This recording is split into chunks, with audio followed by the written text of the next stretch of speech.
వాక్యం వింటాం కానీ వాక్యానుసారమైన జీవితం ఉండదు. వాక్యం తెలుసు, రెఫరెన్స్లు తీయమంటే పాస్టర్ గారి కన్నా బాగా తీస్తారు. చూడకుండా కూడా చదువుతారు చాలామంది.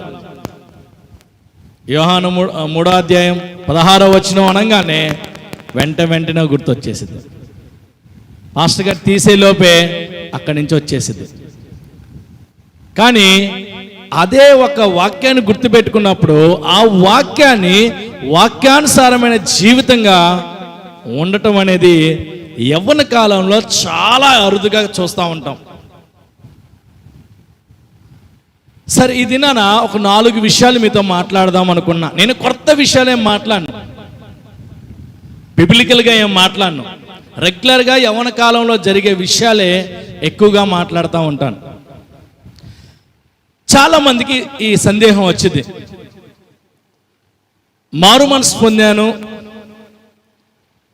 బాప్తిసం కూడా తీసుకున్నాను, అప్పుడప్పుడు చిన్న పొరపాట్లు చేస్తున్నా, నేను పరలోకం వెళ్తానా అనే ప్రశ్న మనకు చాలాసార్లు వస్తుంది. రాలేదు ఇంతవరకు? ఎప్పుడు రాలేదంటారా? ఎవరికి రాదంటే మారు మనసు అనేది తెలియని వాళ్ళకి ఈ ప్రశ్న రాదు. మారు మనసు పొందామా లేదా అనే సందిగ్ధంలో ఉన్న వాళ్ళకి మాత్రమే ఈ యొక్క ఆలోచన వస్తుంది. చాలాసార్లు యవనస్తుల జీవితంలో రక్షణ అనే కార్యం జరగటానికి చాలా సులువుగా జరుగుతుంది. ఆ రక్షణని నిలుపుకుంటానికి చాలా కష్టపడాల్సి వస్తుంది. నా మాట మీకు అర్థమైందా? మందిరానికి వస్తాం, వాక్యం వింటాం, వాక్యాన్ని అంగీకరిస్తాం, బయటికి వెళ్ళిన తర్వాత ఈ లోకంలో ఉన్న కొన్ని రకాల ఆలోచనలు బట్టి మనం మన యవ్వన జీవితాన్ని వాక్యానుసారంగా జీవించలేని పరిస్థితుల్లో చాలాసార్లు ఉంటాం. పోరాటం జరుగుతూ ఉండింది. అందుకే యోహాను సువార్త 3వ అధ్యాయం 7వ వచనం ఒక మాట చదువుకుందాం. యోహాను సువార్త 3వ అధ్యాయం 7వ వచనం. యోహాను సువార్త 3వ అధ్యాయం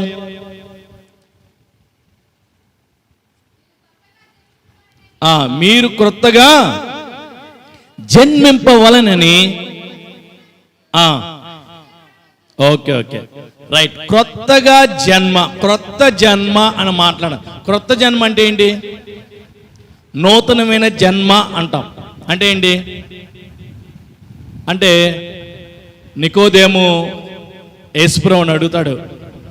యేసుప్రభు అంటాడు, నికోదేం, నీవు మరలా జన్మించాలి అన్నప్పుడు, ప్రభువా మళ్ళీ నా తల్లి గర్భంలోకి వెళ్ళి నేను మరలా రావాలా, మరలా జన్మించాలంటే, లేదు నికోదేం, నీ హృదయాన్ని మార్చుకుంటే చాలు.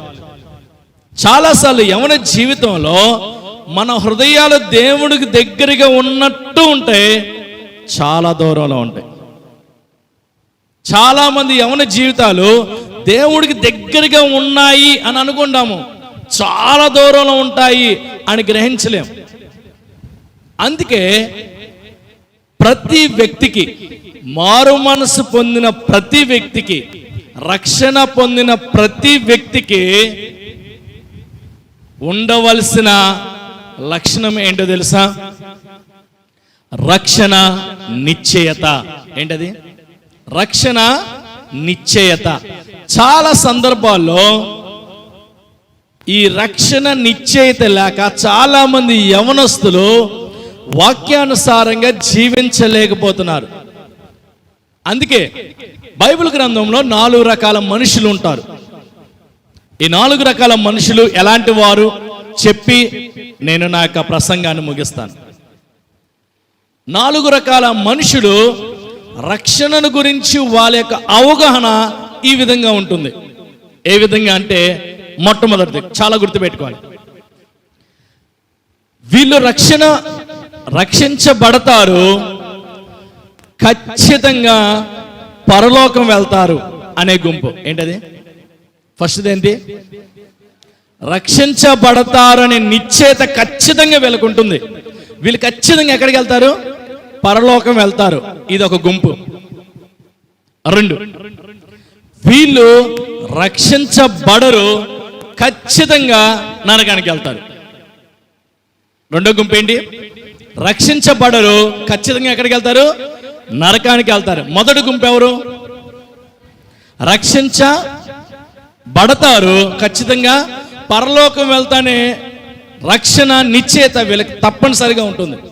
రెండో గుంపు ఏంటంటే వీళ్ళు రక్షించబడరు, ఖచ్చితంగా ఎక్కడికి వెళ్తారు? ఈ రెండు గుంపులు ఏ గుంపులో ఉన్నాం? ఈ రెండు గుంపులు ఏ గుంపులో ఉన్నాం? ఫస్ట్దా రెండోదా? ఫస్ట్దేనా ఒకళ్ళిద్దరు చదువుతున్నారు? ఫస్ట్దేనా ఒకళ్ళిద్దరు చదువుతున్నారు? నేను రక్షించబడ్డాను, ఖచ్చితంగా నేను ఈ క్షణాన చనిపోతే పరలోకం వెళ్తాను అనే రక్షణ నిశ్చయత ఉన్నవాళ్ళు చాలా తక్కువ మంది ఉంటారు. రెండవది, నేను రక్షించబడలేదు, ఖచ్చితంగా నరకానికి వెళ్తాను. ఈ రెండు గుంపులకి ఎలాంటి ప్రాబ్లం ఉండదు, వీళ్ళతో అసలు సమస్య ఉండదు అస్సలకి. ఎందుకు? రక్షించబడతారు కాబట్టి ఖచ్చితంగా పరలోకం వెళ్తారు, వీళ్ళ గురించి పెద్ద ఇబ్బంది లేదు. రెండోది, ఎటు కూడా రక్షించబడలేదు కాబట్టి వీడు ఖచ్చితంగా నరకానికి వెళ్తారు, వీడి గురించి కూడా పెద్ద ఇబ్బంది లేదు. అంటే వాళ్ళు ఇంకా ఏం చేయలేం వాళ్ళని. ఇప్పుడు మూడోది, కొంతమంది రక్షింపబడ్డాము అనుకుంటారు, వీళ్ళ రక్షించబడలేదు. ఏంటి రెండో గుంపు? మూడో గుంపు ఏంటి? వీళ్ళు రక్షణ పొందుకున్నాము అనుకుంటూ రక్షణ పొందలేని వ్యక్తులు వీళ్ళు. నాలుగోది, వీళ్ళు నిజంగానే రక్షణ పొందుతారు, రక్షణ పొందామో లేదో అనే సందేహం. మూడో గుంపు ఏంటి? వీళ్ళు రక్షించబడకుండానే రక్షణ పొందాము అనుకునే గుంపు, మూడో గుంపు. నాలుగోది, రక్షించబడతారు నిజంగానే, కానీ రక్షణ పొందామో లేదో అనే సందేహం. ఇప్పుడు ఈ రెండు గుంపులు ఏ గుంపు? మనం చెప్పాలి. ఏ గుంపు? ఏ గుంపులో లేరా? సో 4 గుంపులు చెప్పుకున్నాం. ఈ 4 గుంపులో నేను ఏ గుంపుకి చెందడం అని అన్నావంటే నువ్వు మనిషివే కాదు, ఏదో ఒక గుంపుకి చెందిన దానివి అవుతావు. ఫస్ట్ది ఏంది? రక్షణ పొందాను, పరలోకం వెళ్తాను. 2, రక్షణ పొందలేదు, నరకానికి వెళ్తాను. 3, రక్షించబడ్డాము అనుకోని రక్షణ నిశ్చయిత లేని వారిగా జీవిస్తారు. 4, వీళ్ళు నిజంగానే రక్షించబడతారు, కొన్ని విషయాల్లో వీళ్ళకి అనుమానం ఉండి రక్షించబడ్డామా లేదా అనుమానంతో జీవిస్తారు. ఇప్పుడు మొదటి 2 గుంపులతో ప్రాబ్లం లేదు కాబట్టి పక్కన పెట్టేద్దాం, మిగతా 2 గుంపుల గురించి మాట్లాడుకుందాం. మిగతా 3వ గుంపు ఏంటంటే రక్షించబడ్డాము అని వీళ్ళే ఫీల్ అవుతారు, వీళ్ళు నిజంగా రక్షణ కార్యం జరగదు. ఎలాంటి వారు? వాళ్ళు చాలా మంది యవనస్తులు మనం వినే సువార్తలో ఉన్నది ఉన్నట్టు కాకుండా లేనిది ఉన్నట్టు చెప్పే బోధకు వీళ్ళు ప్రభావితం అవుతారు. రైట్, జాగ్రత్త వినండి. మనం వినే సువార్తలో ఉన్నది ఉన్నట్టు కాకుండా లేనిది ఉన్నట్టు చెప్పే బోధకి వీళ్ళు రియాక్ట్ అవుతారు.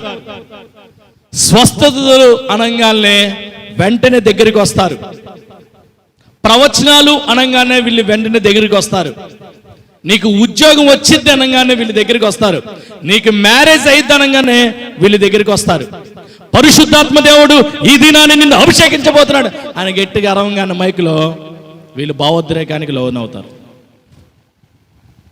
కొంతమంది సువార్త పేరుతో జబ్బులు పోతాయని దేవుడి దగ్గర రమ్మంటారు, పెళ్ళిళ్ళు అవట్లేదు పెళ్ళిళ్ళు అవుతాయని దేవుడి దగ్గర రమ్మంటారు,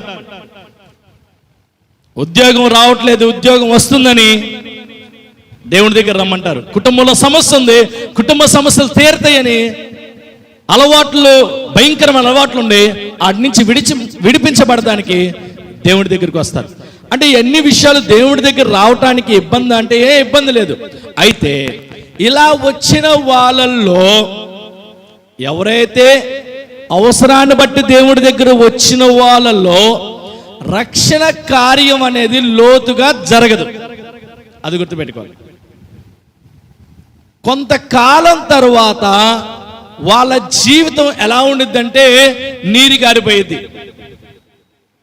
కొంతకాలం తర్వాత ఆ స్వస్థత పొందుకున్నప్పుడు ఉన్న రక్షణ ఆనందం కొద్ది రోజుల తర్వాత అది ఆనందం పోయింది. పెళ్ళైన కొన్ని రోజుల తర్వాత ఆ రక్షణ ఆనందం పోతా ఉంటుంది. అందుకే మనం వినే సువార్తలో నిజమైన సువార్త వినాలి, సత్యవాక్యాన్ని వినాలి, ఏది సత్యమో గ్రహించాలి. వీళ్ళు ఏం చేస్తారు?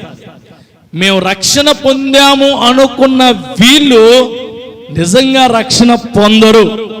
బట్ మందిరాల్లో పాటలు పాడతారు, మందిరాల్లో అన్ని పనులు చేస్తారు, పాస్టర్ గారు పక్కనే ఉండి అన్ని చేస్తూ ఉంటారు.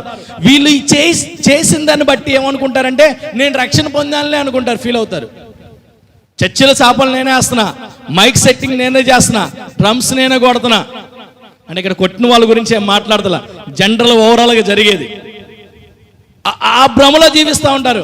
పాస్టర్ గారికి నేనే సహాయం చేస్తున్నా, మందిరంలో ఏ పనున్నా కానీ నేనే అన్నిట్లో ముందునుంటున్నా. వీటన్నిటిని బట్టి ఏమనుకుంటున్నామంటే రక్షణ కార్యం నాకు జరిగింది అనుకుంటాం. ఏదో ఒక భావోద్రేకమైన క్షణంలో మనం నిర్ణయాలు తీసుకుంటా ఉంటాం.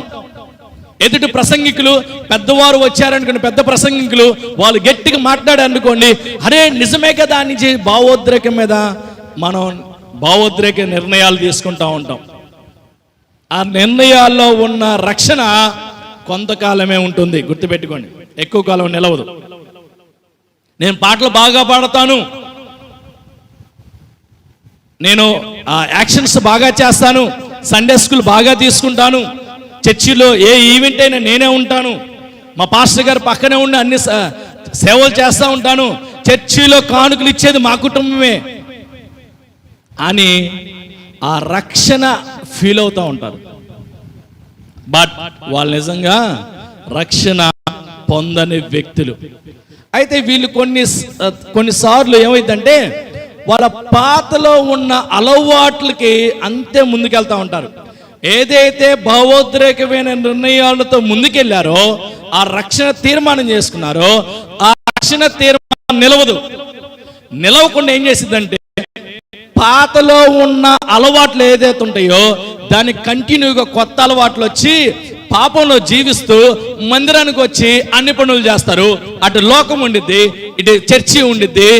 మధ్యలో ఉంటూ నేను యేసుక్రీస్తు వారిని ప్రకటిస్తున్నాను, నేను యేసుక్రీస్తు వారిని నమ్ముకున్నాను, నేను రక్షణ పొందాను, నేను బాప్తిసాన్ని కూడా సిద్ధపడుతున్నాను అని బాప్తిసం తీసుకుంటారు. కానీ హృదయంలో కార్యం జరగదు. హృదయంలో కార్యం జరగకుండా చివరికి వాళ్ళ మనస్సు వ్యర్థమైన వాటి గురించి ప్రయాసపడతా ఉండేది. కీర్తనలు 24వ కీర్తన, కీర్తనలు 24వ కీర్తన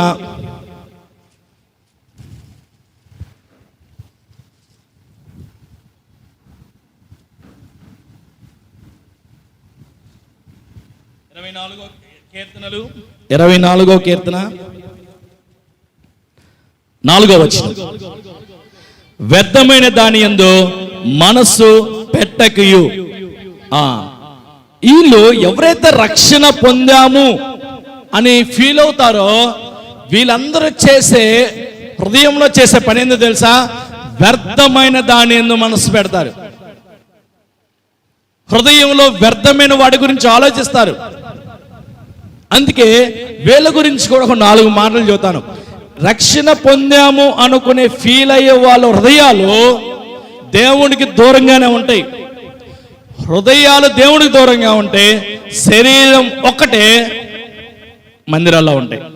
మందిరాల్లో శరీరాన్ని పెట్టుకొని మన బాడీని ఫిజికల్గా ఇక్కడ పెట్టుకొని ఎన్ని ఆరాధనలు చేసినా, ఎన్ని పాటలు పాడినా, ఎన్ని మాటలు చెప్పినా హృదయంలో యేసుక్రీస్తు వారు లేకుండా ఇవన్నీ చేస్తే ఒక దినాన బయటపడుతుంది పాపం.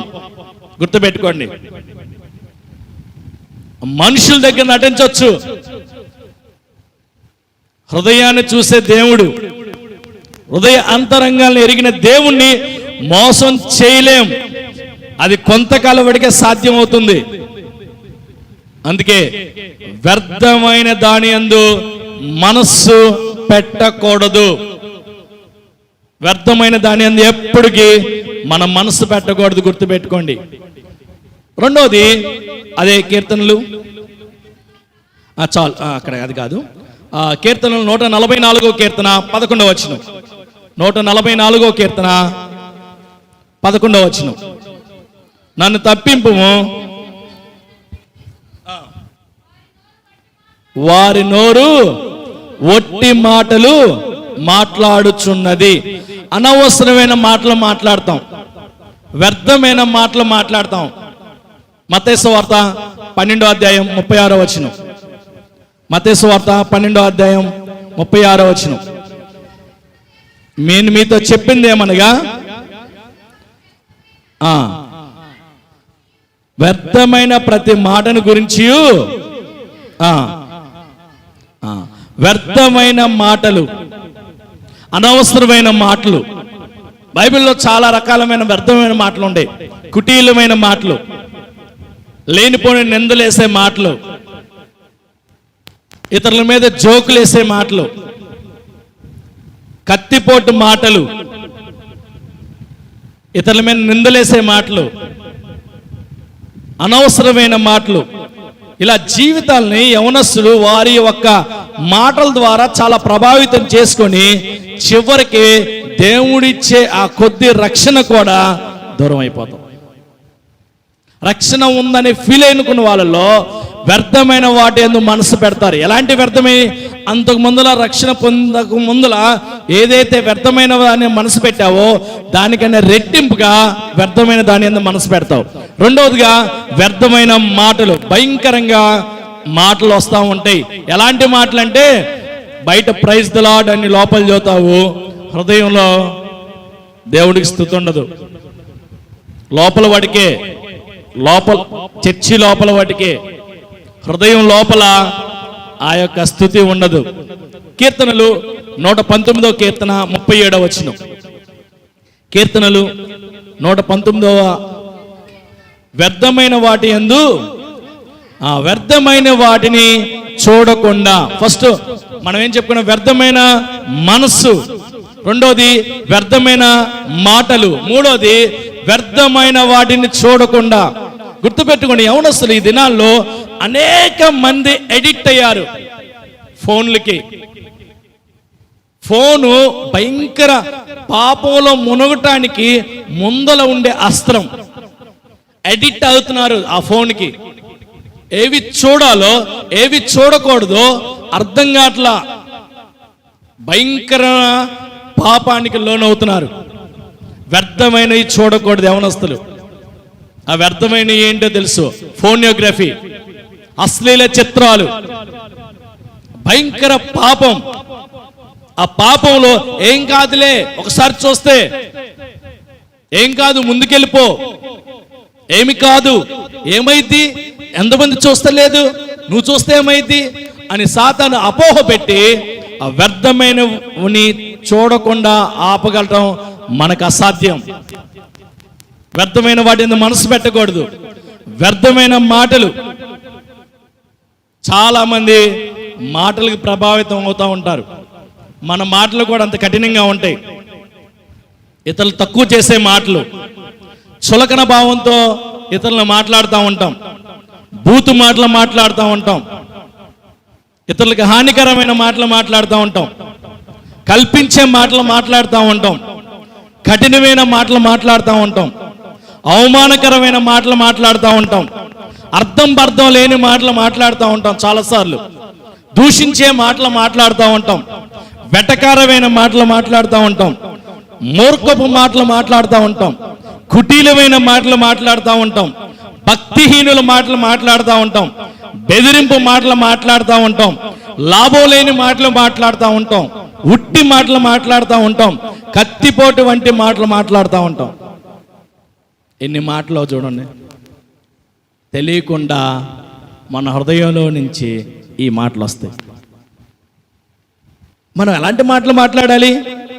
మృదువైన మాటలు మాట్లాడాలి, మృదువైన మాటలు మాట్లాడాలి, సమాధానమైన మాటలు మాట్లాడాలి, యథార్థమైన మాటలు మాట్లాడాలి, నీతిగల మాటలు మాట్లాడాలి, దయగల మాటలు మాట్లాడాలి, రుచిగల మాటలు మాట్లాడాలి, పవిత్రమైన మాటలు మాట్లాడాలి, మధురమైన మాటలు మాట్లాడాలి, ఇంపైన సొగసైన మాటలే మాట్లాడాలి. వ్యర్థమైన మాటలు మాట్లాడద్దు యవనస్తులు.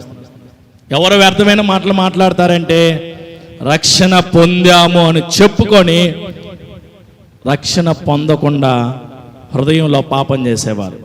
వాళ్ళ హృదయం అంతా వ్యర్థమైన మనసుతో నిండి ఉంటుంది, వాళ్ళ హృదయం అంతా వ్యర్థమైన మాటలతో నిండి ఉంటుంది, వాళ్ళ హృదయం అంతా వ్యర్థమైన వాటిని చూస్తూ ముందుకెళ్తూ ఉంటారు. 4వదిగా కీర్తనలు 94వ కీర్తన 11వ వచనం. కీర్తనలు 94వ కీర్తన. వ్యర్థమైన ఆలోచనలు, యవనస్తులు చేసే ఆలోచనలు చాలా వ్యర్థంగా ఉంటాయి. యవనస్తులు వ్యర్థమైన ఆలోచనలే ఎక్కువగా చేస్తూ ఉంటారు. ఆలోచించకూడని ఆలోచిస్తారు, నీకు అనవసరమేన్ని ఆలోచిస్తూ ఉంటారు. ఏమి ఆలోచిస్తున్నామో కొన్నిసార్లు అర్థం కాదు, భయంకర పాపంలో జీవిస్తూ ఉంటారు. ఎలాంటి వ్యర్థమైన ఆలోచనలు ఆలోచిస్తున్నాం మనం? మన ఆలోచనల ద్వారా చాలా రకాల పాపాలు చేస్తాం. భయంకరంగా ఆలోచనలు యవనస్తులు చేసేది. ఈ దినాల్లో ఆలోచనలు బట్టి పాపాన్ని ముందుకు తీసుకెళ్తా ఉంటాం. వీళ్ళు రక్షణ పొందుకున్నాం అనుకొని రక్షణ పొందని వ్యక్తులు వ్యర్థమైన మనసు పెడతారు, వ్యర్థమైన వాటిని ఎందుకు వ్యర్థమైన మాటలు మాట్లాడతారు, వ్యర్థమైన వాటిని చూస్తారు, చివరికి వ్యర్థమైన వాటిని ఆలోచిస్తారు. ఆలోచన పాపం. దేవుడు ఆలోచనకర్త అయిన దేవుడి దగ్గరికి వస్తే మంచి ఆలోచనలు ఇస్తాడు. ఆయన ఆలోచన సదాకాలం నిలిచి ఉంటుందని కీర్తనాకారుడు అంటున్నాడు. ఒక ఐడియా చేంజ్ యువర్ లైఫ్ అంటారు కదా, వన్ ఐడియా చేంజ్. ఒక ఆలోచన జీవితాన్ని, ఆలోచన యేసుక్రీస్తు వారై ఉండాలి. మన జీవితంలో ఆలోచన యేసుక్రీస్తు వారే మన ఆలోచన అయి ఉండాలి, కానీ ఇంకా మన ఆలోచన కాకూడదు. గుర్తుపెట్టుకోండి, చాలా వ్యర్థంగా ఆలోచిస్తాం. చాలామంది యవనస్తులు ఎందుకు ఆలోచిస్తున్నారు?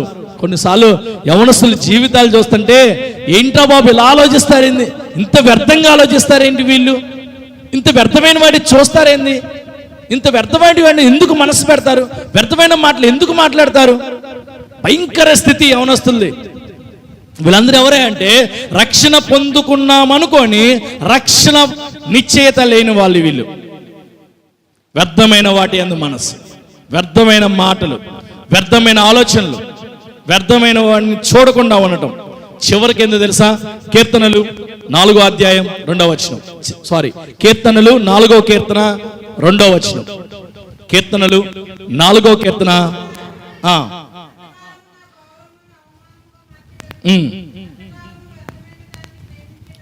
ఎంతకాలం వ్యర్థమైన వాటిని ప్రేమిస్తారు. చాలా మంది యవనస్తులు వ్యర్థమైన వాటిని ప్రేమిస్తా ఉన్నారు. వేటిని ప్రేమించాలో వేటిని ప్రేమించుకోవడం అర్థం కావట్లా. యవన కాలంలో ఉన్న ప్రేమలు కాదు. గుర్తుపెట్టుకోండి, నేను చిన్న ఎగ్జాంపుల్ చెబుతా. మా దగ్గర తమ్ముడు చేసిన పని, నాతో పాటు సండే స్కూల్కి వచ్చేవాడు, చక్కగా దేవుళ్ళు ఎదుగుతా ఉన్నాడు. ఓ దినాన ఒక అమ్మాయిని తీసుకొని వచ్చేసాడు.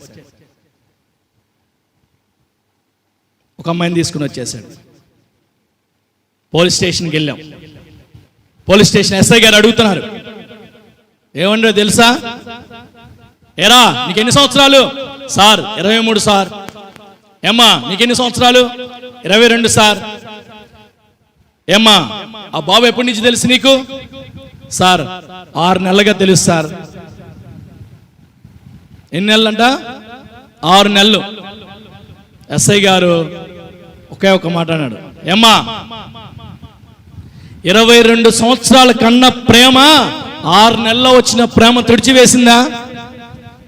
వ్యర్థమైన వాటిని ప్రేమించడం అంటే అదే. ప్రేమించవలసిన వయసు కాదు. బైబిల్ స్పష్టంగా పెళ్లికి ముందుల ప్రేమలో బైబిల్ అంగీకరించదు. పెళ్లి తర్వాత భార్యను ప్రేమించమని బైబిల్ స్పష్టంగా చెబుతుంది. పెళ్లికి ముందుల ప్రేమలో లస్ట్, కామం తప్ప ఏమీ లేదు. అబద్ధం, అంతా అబద్ధం, మాయ మాటలు చెబుతారు.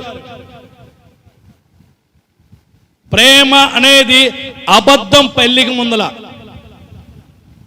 భార్యను ప్రేమించడం చేతకాని వాడివి, దానికి ముందర ఇంకెందుకు ప్రేమిస్తావు? తల్లిదండ్రులను ప్రేమించడం చేతకాని వాడివి 6 నెలలకు వచ్చిన ఒక అబ్బాయిని ప్రేమించాను వాడితో వస్తానంటే 22 సంవత్సరాల నుంచి నీ ప్రేమ ఏమైపోయింది? పాపం, వ్యర్థమైన వాటిని ప్రేమించటం. యవనస్తురాలా, నువ్వు ఈ పాపంలో గనక ఉంటే చాలా డేంజర్లో ఉన్నావు అర్థం. బయటికి రా. పొరపాటున మన హృదయంలో ఎవరైనా ఉంటే తీసివేసుకుంటానికి ప్రయత్నించే. ఒక దినాన బయటకు వస్తే తల్లిదండ్రులు తలెత్తుకుని తిరగలేరు. సమాజం ముందుల పరువు పోయిద్ది, నీ జీవితం నాశనం అయిపోయింది. వ్యర్థమైన వాటిని ప్రేమించడం వదిలే. ఊహల్లో కూడా తేవద్దు. అద్భుతంగా దేవుడు 22 సంవత్సరాలు 23 సంవత్సరాల దాకా మన జీవితాన్ని శాసించేది ప్రేమ కాదు, లోక ప్రేమ. చదువు, కుటుంబం, అద్భుతమైన జీవితం దేవుడిస్తాడు. అద్భుతమైన జీవితం దేవుడిస్తాడు పెళ్ళైన తర్వాత. దేవుడికి తెలుసు ఎవరిని ఇవ్వాలో నీకు. ఆయన అనాథ సంకల్పాన్ని బట్టి నీకు ఒక జత చేసి ఉన్నాడు, ఒక వ్యక్తిని. అద్భుతమైన జీవితం నీకు ఇవ్వాలనుకున్నాడు. మనం అద్భుతమైన జీవితం వద్దు, నేను ఒక జీవితం నాకున్నదని అటు వెళ్ళిపోతా ఉంటాం. చివరికి నాశనం అయిపోయింది జీవితం. సో వ్యర్థమైన వాటిని ప్రేమించకూడదు. సో మొదట 3 చెప్పుకున్నాం, 3 గుంపులు. మొట్టమొదటి గుంపు ఏంటి? మళ్ళీ రక్షించబడ్డారు, వీళ్ళు ఖచ్చితంగా పరలోకం వెళ్తారు. రెండో గుంపు రక్షణ పొందలేదు, వీళ్ళు ఖచ్చితంగా నరకానికి వెళ్తారు. మూడో గుంపు వీళ్ళు రక్షించబడతారు కానీ రక్షణ పొందాము అనుకుంటారు. రక్షణ పొందరు, రక్షణ పొందాము అనుకోని భావోద్రేకమైన క్షణాల్లో నిర్ణయాలు తీసుకొని, పాటలు తలాంతుంది, ఉన్నది లేనట్టు, ఉన్నది ఉన్నట్టు, లేనిది ఉన్నట్టు చెప్పే బోధని ఆకర్షితులయ్యి కచ్చీపులు అమ్ముతాం, నూనెలు అమ్ముతాం, ప్రవచనాలు చదువుతాం. యెరూషలేము యాత్రలకు వెళ్ళండి, యోర్దాను నీళ్లు తెచ్చుకోండి, యోర్దాను మట్టి తెచ్చుకోండి, మొహం మీద జల్లించుకోండి, తినండి, మీరు బాగుపడతారు. ఇలాంటి చెప్పే బోధలు ఆకర్షితులు అవ్వద్దు. పాటలు బాగా పాడతాను, చర్చిలో బాగా పనిచేస్తాను, పాస్టర్ గారి దగ్గర ఉంటాను, రక్షణ పొందినట్టు కాదు. పైన చెప్పిన రక్షణ కొన్ని సమయాల వాడికి, కొద్ది రోజుల వాడిగా ఉంటుంది. భావోద్రేకమైన నిర్ణయాలతో రక్షణ స్వీకరించకూడదు.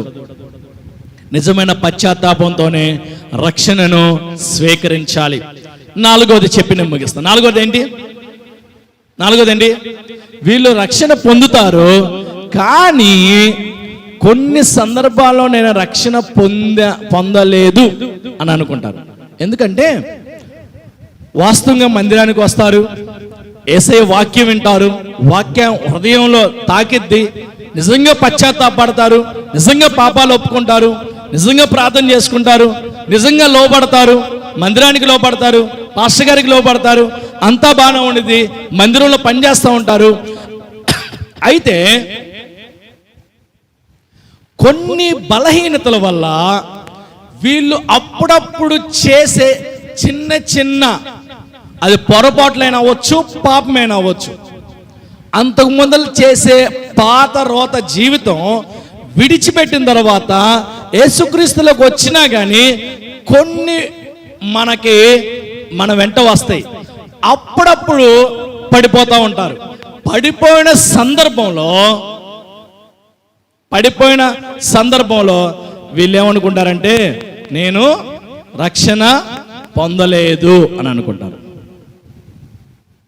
అందుకే రక్షణ తీర్మానానికి కొలమానం దేవుని వాక్యమే.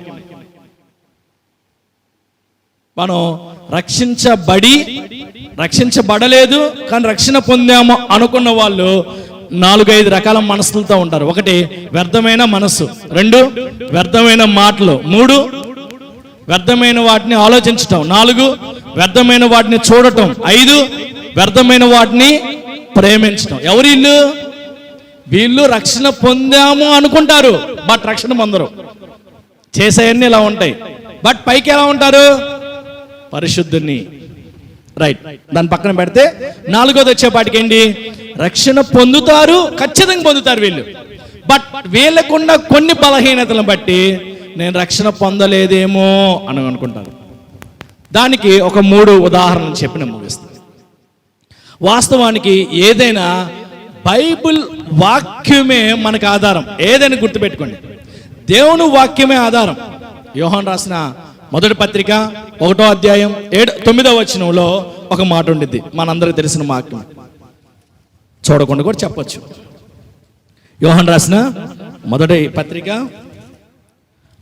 9వ వచనం.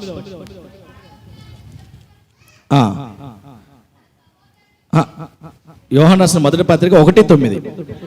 మన పాపములను మనము ఒప్పుకొనిన ఎడల ఆయన నమ్మదగిన వాడు, నీతిమంతుడు గనక ఆయన మన పాపములను క్షమించి సమస్త దుర్నీతిని మనలను పవిత్రులుగా చేయును.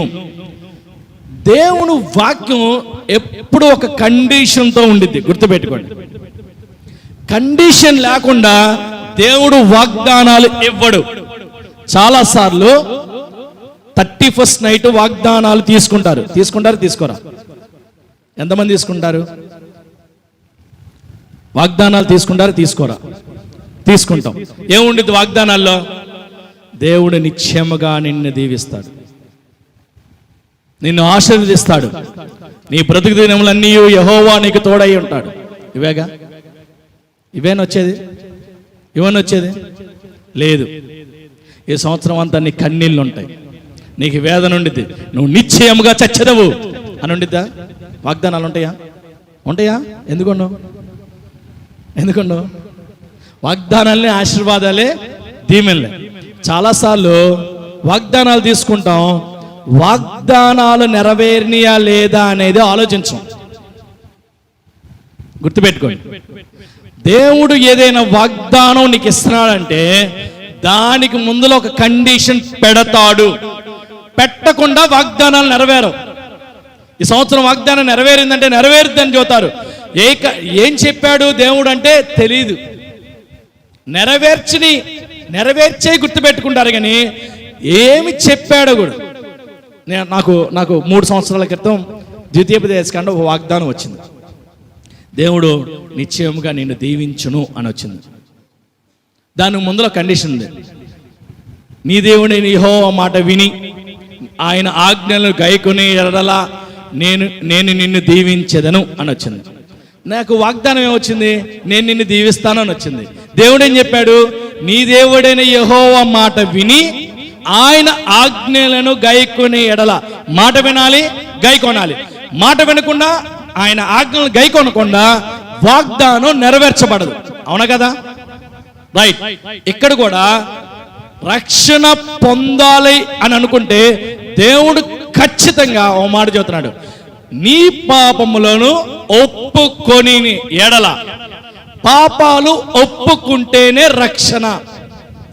ఎలాగంటే పూర్ణ హృదయంతో ఒప్పుకోవాలి, భావోద్రేకంతో కాదు, పాస్టర్ గారు చేతులు ఎత్తమన్నారని కాదు, నీకున్న సమస్యను బట్టి కాదు, నీకున్న శోధన బట్టి కాదు, హృదయపూర్వకంగా దేవుడు నాతో మాట్లాడానని హృదయంలో నుంచి వచ్చే ఆ యొక్క వేదన, ఆ యొక్క హృదయంలో నుంచి భారం దేవుడి దగ్గర పెడితే దేవుడు మన పాపాలన్నీ క్షమిస్తాడు. క్షమించబడకుండా, పాపాలు క్షమించబడకుండా రక్షణ నిశ్చయిత ఉండదు. అందుకే యోహాను పత్రిక 1వ అధ్యాయం 9వ వచనం ఏం చెప్పాడు? ఇటు చూడండి, నాకెళ్ళే, మన పాపములను మనము ఒప్పుకొనిన ఎడల ఆయన నమ్మదగిన వాడు. ఎవరు? దేవుడు ఒప్పుకొనిన ఎడల. ఒప్పుకోకపోతే మన పాపాలు క్షమించబడవు. గుర్తుపెట్టుకొని, షరతులతో కూడిన వాగ్దానాలు. పాపం ఒప్పుకుంటేనే రక్షణ, అది హృదయపూర్వకంగా ఒప్పుకుంటేనే రక్షణ. అదర్వైజ్ నీకు రక్షణ లేనట్టే. ఎంత కాలమైంది ఒప్పుకొని, రైట్, నీకు రక్షణ ఉంది, నిశ్చయిత ఉన్నది.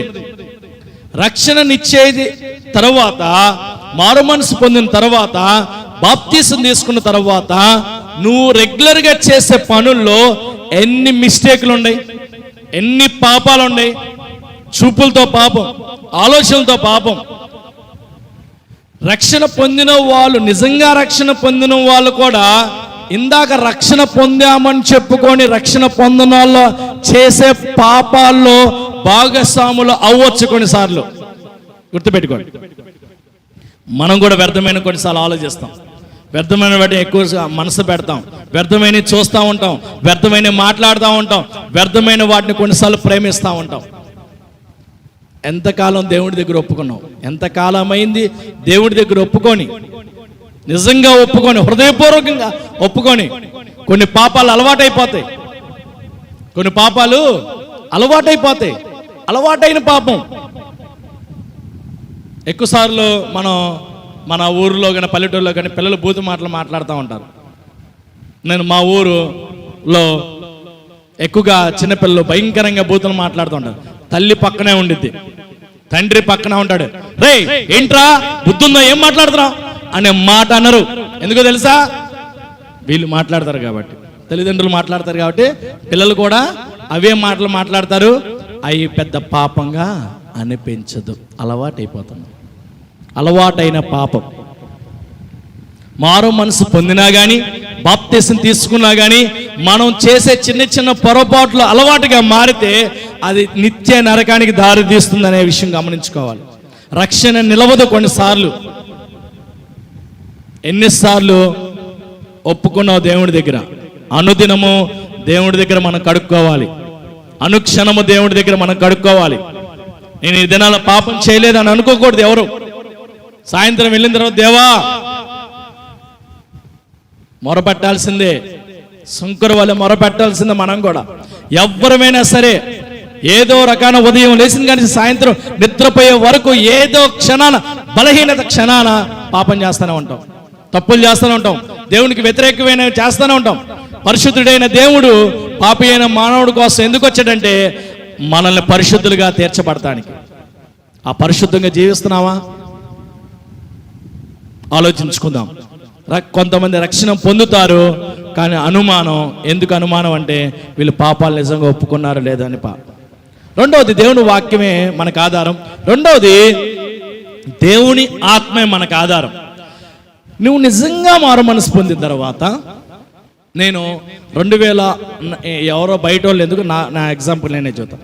నేను భయంకర సినిమాలు చూస్తాను. మారు మనసు 19. మాది హైందవ కుటుంబం, యేసుక్రీస్తు వారి ఎరగని కుటుంబం, భయంకర విగ్రహ ఆరాధన చేసే కుటుంబం మాది. మా కుటుంబంలో ఎవరు అసలు దేవుడు అంటే తెలియదు. నా ఒక ఫ్రెండ్ ద్వారా నేను వాక్యం విన్నాను, మారు మనసు పొందాను. మారు మనసు పొందిన తర్వాత నేను భయంకర టీవీలు చూసేవాడిని, సినిమా పిచ్చి.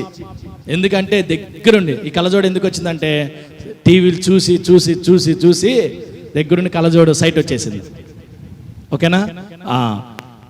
మారు మనసు పొందిన రోజు రెగ్యులర్గా ఆదివారం సినిమా పెట్టుకుని చూస్తూ ఉంటాం. నేను సినిమా పెట్టుకుని చూస్తున్నప్పుడు అంతకుముందు నాకేం అనిపించేది కాదు, పెద్దగా ఏం అనిపించేది కాదు. కానీ నేను ఎప్పుడైతే మందిరానికి వెళ్ళి యేసుప్రభువుని నమ్ముకొని సొంత రక్షణ అంగీకరించి వచ్చిన తర్వాత సినిమా యాజ్ ఇట్ ఈస్గా పెట్టేశాను. నాకు ఇష్టం వచ్చిన సినిమా హీరో వస్తుంది, లోపల ఎవరో నిన్నే కదా మందిరానికి వెళ్ళావు, పాపాలు ఒప్పుకున్నావు, మళ్ళీ ఏంటి అవి చూడకూడదు. రైట్. కాలేజీకి వచ్చా, ఇంటర్మీడియట్ ఫస్ట్ ఇయర్ చదువుతున్నాం. కాలేజీకి వచ్చా. జనరల్గా కొంతమంది వెళ్తుంటే చూస్తూ ఉంటాం. నేను కూడా జనరల్గా రెగ్యులర్గా చూస్తూ ఉన్నప్పుడు మనసులో ఏంటి చూస్తున్నావు, నమ్ముకున్నావుగా నన్ను, పాపాలు ఒప్పుకున్నావుగా, మళ్ళీ ఏంటి అవి చూస్తున్నా, వాళ్ళని చూస్తున్నావేంది, తిప్పుకో. రైట్.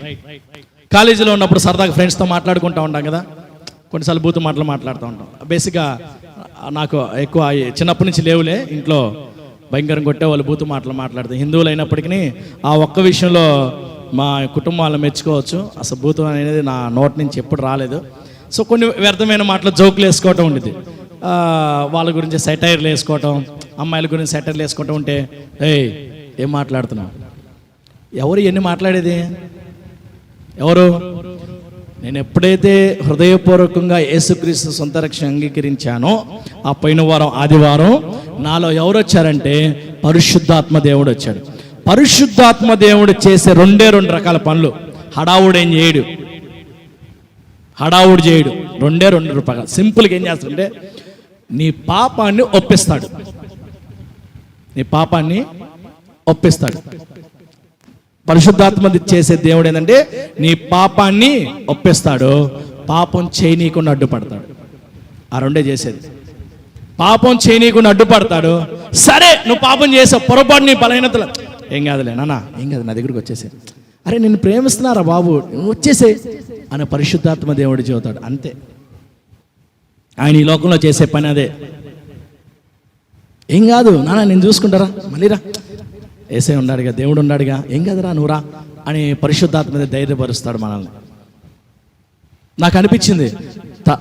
తర్వాత మా ఫ్రెండ్తో చెప్పాను, అయితే యేసుక్రీస్తు వారు నీతో ఉన్నాడురా, నీ పరిశుద్ధాత్మ దేవుడు నీలో ఉన్నాడు, ఆయన నీతో మాట్లాడతాడు అని చెప్పగానే నా తర్వాత ప్రార్థన చేసుకుంటే నిజంగా ఆ యొక్క మాటలు నా హృదయంలో తాకి నేను చక్కగా దేవునిలో ఆత్మీయంగా సహవాసంలో ఎదగగలిగాను. మీకు అనుభవం వచ్చింది అనుకుంటా చాలామందికి. అంతకుముందు చేసిన పాపాన్ని యేసుక్రీస్తు వారు నమ్ముకున్న తర్వాత, మందిరంలో వాక్యం విన్న తర్వాత, ఇంటికి వెళ్ళిన తర్వాత, ఎప్పుడైతే మనం చేస్తున్నామో ఆ పాపాన్ని బట్టి మనం చూసేటప్పుడు, మనం వినేటప్పుడు, మనం మాట్లాడేటప్పుడు, మనం ఆలోచించేటప్పుడు పరిశుద్ధాత్మ దేవుడు నీలో ఉంటే, ఎప్పుడుంటాడు?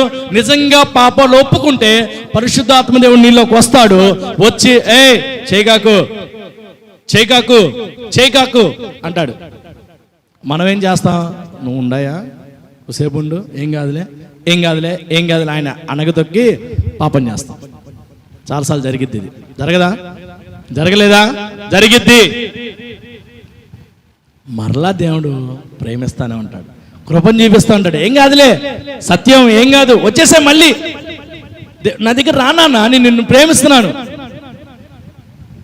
అని ఒకసారి చెబుతాడు, 2 సార్లు చెబుతాడు, 3 సార్లు చెబుతాడు. చివరికి సామెతల 29:1 ఒక మాట ఉండేది. ఏముండేది? ఎన్నిసార్లు గద్దించినా లోబడిన వాడు మరి తిరిగిలాగా హఠాత్తుగా నాశనం. దేవుడు నాశనానికి ద్వారాలు తెరుస్తాడు కొన్నిసార్లు. దాన్ని కొత్త నిబంధనలో భ్రష్ట మనస్సు అంటారు. చెప్పినా వినకపోతే, చెప్పినా వినరు. ఎన్నిసార్లు దేవుడు వాక్యం ద్వారా హెచ్చరిస్తున్న వాక్యానికి లోబడి మనస్తత్వం అన్నది. జాగ్రత్త, వాక్యాన్ని హెచ్చరిక లోబడకపోతే, అవకాశాలు దేవుడు ఇస్తున్నా లోబడకపోతే, ఒక దినాన హెచ్చరికలు తీసుకుంటానికి నువ్వు నేనున్నాను. అందుకే దేవుని వాక్యం పాపాన్ని ఒప్పింపజేస్తుంది. నిజంగా ఒప్పుకున్నావా? దేవుని ఆత్మ పాపం చేయనీయకుండా అడ్డుపడుతుంది. ఎన్నిసార్లు ఆ హెచ్చరిక నీకు వచ్చింది? హెచ్చరికలు లోబడావా? మూడోది దైవిక స్వభావం. ఫస్ట్ ఏంది? దేవుడు నిజంగా నమ్ముకున్న వాళ్ళలో జరిగే కార్యం ఏంటంటే దేవుడు వాక్యం పాపను ఒప్పుకునేటట్టు చేస్తుంది. దేవుని ఆత్మ, పరిశుద్ధాత్మ నీలోకి వస్తాడు. 3 దైవిక స్వభావం. మనం గతంలో ఏ పాపమైతే చేశామో ఆ పాపాన్ని బట్టి మనకు శోధన వస్తుంది మారు మనసు పొందిన తరువాత. గుర్తుపెట్టుకోండి, కొత్తగా ఏ పాపం మనని అంటదు. నువ్వు మారు మనసు పొందకుండా ఏదైతే పాపం చేశావో, మారు మనసు పొందిన తర్వాత అదే పాపాన్ని బట్టి శోధకుడిని శోధిస్తూ ఉంటాడు. ఆ యొక్క పరిస్థితులు గుండా వెళ్ళేటప్పుడు దేవుని ఆత్మ నీలో ఉంటుంది కాబట్టి మనలో దైవిక స్వభావం ఉంటుంది. దైవిక స్వభావం ఎలా వచ్చిందంటే, ప్రతిరోజు వాక్యం చదువుకుంటే, ప్రతిరోజు ప్రార్థన చేసుకుంటే, ప్రతిరోజు దేవుడి బిడ్డలతో సహవాసం చేస్తే 3 విషయాలు గుర్తుపెట్టుకోవాలి. దైవిక స్వభావం మనలోకి రావాలంటే ఖచ్చితంగా దేవుని వాక్యమే ప్రామాణికం. దేవుని వాక్యం చదవకుండా, ప్రార్థన చేసుకోకుండా, దేవుడి బిడ్డలతో సహవాసం లేకుండా నేను ఆత్మీయంగా దైవిక స్వభావంలో పెరుగుతున్నా అనేది అబద్ధం. సాతాను మోసగించే అబద్ధం అది. ప్రార్థన లేకుండా క్రైస్తవ్యం లేదు, రక్షణ లేదు, రక్షణ నిశ్చయిత లేదు, అంతే. వాక్యం లేకుండా నేను మందిరానికి రానండి, బాగానే ఉన్నానండి దేవుళ్ళు, అబద్ధం. సాతాను పెట్టే అబద్ధం. మందిరానికి రాకుండా, ప్రార్థన చేసుకోకుండా. నాకు 10th క్లాస్లో ఒక ఫ్రెండ్ ఉండేది, అమ్మాయి. ఆ తర్వాత మ్యారేజ్ అయిపోయింది. చాలా సంవత్సరాల తర్వాత ఎప్పుడు రోడ్డు మేము కలిసాం. అప్పుడెప్పుడో యేసుక్రీస్తు గురించి చెప్పింది నాకు. అప్పుడెప్పుడో యేసుక్రీస్తు గురించి చెప్పింది, నేను అది పెద్ద పట్టించుకోవాలి. నేను తర్వాత సేవకున్నయ్యా, తను చాలా సంవత్సరాలు కలిసింది. ఏందమ్మా ఇప్పుడు ఏం చేస్తున్నావు అంటే, పలానా టీచర్కి చేస్తాను. నేను ఇలా సేవ చేస్తాను. అవునా, సేవకు వచ్చావా? అవునమ్మా, సేవకు వచ్చాను, ఇలా చేస్తున్నాను.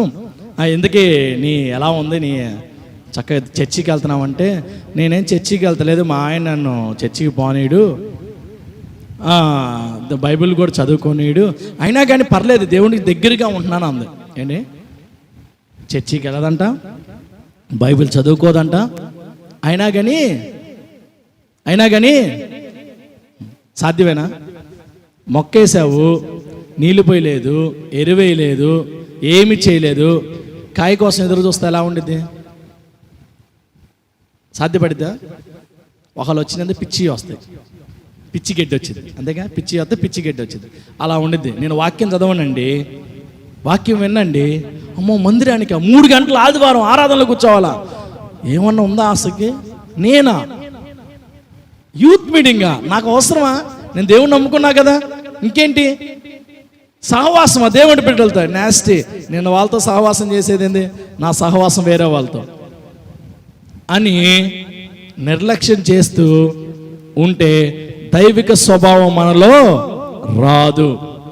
మనకెప్పుడు ఆత్మీయ పోరాటం జరుగుతూ ఉంటుంది. లోకంతో మనతో ఆత్మీయ పోరాటం జరుగుతూ ఉంటుంది. జరిగే వాళ్ళే రక్షణ నిశ్చయిత ఉన్నట్టు. ఇది జరగలేదు అంటే నీకు రక్షణ లేదు అని అర్థం. నా వాక్యాన్ని ముగిస్తా. 4 మాటలు చెప్పాను. మొట్టమొదటి ఏంది? రక్షణ పొందుతారు. ఈ 4 దేంట్లో ఉన్నాం మనం చెప్పండి ముందర. ఏంది డౌటా? సరే, దేంట్లో ఉన్నాం మనం? రక్షణ పొందాము, ఖచ్చితంగా పరలోకం వెళ్తాం. రక్షణ పొందలేదు, ఖచ్చితంగా నరకానికి వెళ్తాం.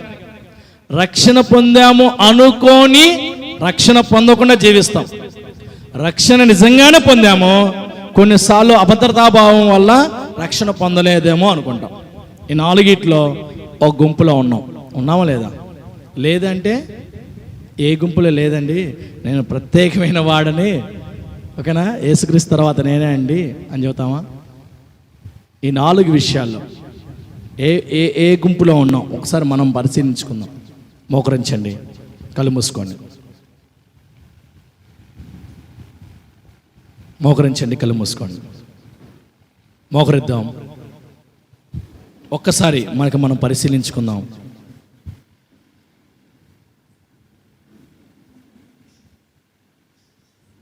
రక్షణ పొందాము అని భ్రమలో ఉన్నామేమో. ఒకసారి ఆలోచిద్దాం. వ్యర్థమైన వాటి యందు మనసు పెడుతున్నామేమో, వ్యర్థమైనవి చూస్తున్నామేమో, వ్యర్థమైనవి ఆలోచిస్తున్నామేమో, వ్యర్థమైన మాటలు మాట్లాడుతున్నామేమో, వ్యర్థమైన వాటిని ప్రేమిస్తున్నామేమో. ప్రియ చెల్లి, తమ్ముడు, ఆలోచిద్దాం. వేటిని ప్రేమిస్తున్నాం? వేటిని ఆరాధిస్తున్నాం? ఎవరిని మన హృదయంలో పెట్టుకొని బయటికి నటిస్తా ఉన్నాం? మోసపోకూడదు. దేవుడు వెక్కిరించబడడు. మనుషుడు ఏమిత్తునో ఆ పంటనే కోస్తాడు. ఏ క్రియలు నువ్వు చేస్తావో హృదయంలో, దేవుడు రేపు తీర్పు దినమున ఆ క్రియలను బయటికి తీసుకొస్తాడు. యథార్థంగా ఒప్పుకుందాం. పైకి మాటలు కాదు. ఇంకా రక్షణ పొందకుండా రక్షణ పొందామనే భ్రమలో ఉన్నామేమో, ఇంకా వ్యర్థమైన వాటికి మనసు పెడతామేమో. అనుకుంటున్నామేమో నేను బాగానే ఉన్నానని.